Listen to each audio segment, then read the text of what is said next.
Означава, че тази традиция, която имаме в последните години в българското първенство, по-висок човек да кази плеймейкъра на домакините, ще бъде спазена. Отлично включване отляво на Йоанис Кикрилис, който открива резултата с точен далечен шут.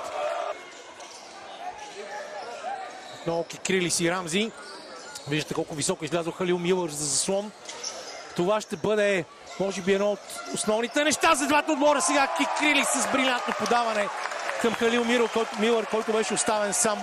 Има 3 минути до края. А Пловдив сякаш изиграват по-спокойно тези ситуации. Кикрилис сега оставен сам в подкошието. Много мъжки там влезе в тялото на Джаки Асиол и не му даде въобще шанс да му противодейства. Хубаво отиграване на Йоанис Кикрилис и отново само едно притежание разлика. Борбата в нападение. Райтер Иволане е фаулиран и това ще бъдат два наказателни удара. Се наредят за тук пък Райтер Иволане за нападение да играят за 2, за 3 точки и за фаул. Искаше неспортсменско за да направи разликата. 3 точки. Девърл Рамзи с топката. Шоу Андерсън. Добре изиграха тази ситуация. Шоу Андерсън за 3 точки и равенство 5 секунди преди края. Какво отиграване само на Шоу Андерсън. Ето този брутален пикен поп, който търсят през целия матч, именно с Шоу Андерсън. Сигурен съм, не виждам от тук, обаче баба му е на крака най-вероятно. 100%! 100% е на крака. Това беше великолепно изпълнение. И този път, след като сипахме и Халил Милър един срещу друг, и Шоу Андерсън срещу Николай Михайлов. Това са индивидуалните двубои при тази лична защита. Райтер Иволане падна на земята. Играч на Локомотив. Николай Михайлов отново пропуска.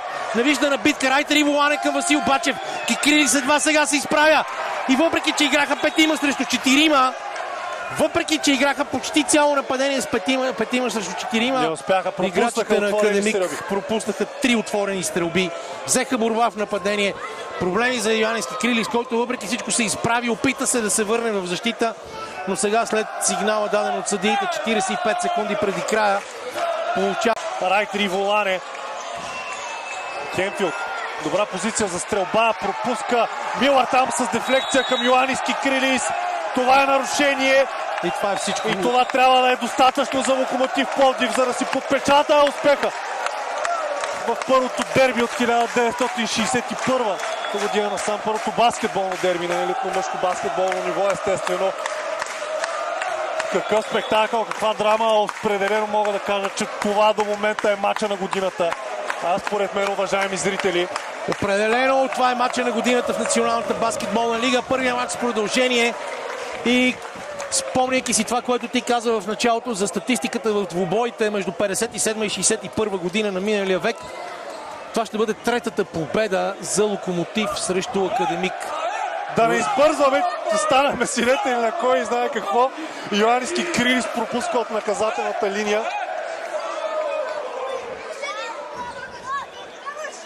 Само 5 точки за Йоанис в този матч, но и огромно сърце и страшна битка от негова страна. Всъщност това е валидно за всички играчи, които видяхме на терена. Халил Милър не прощава.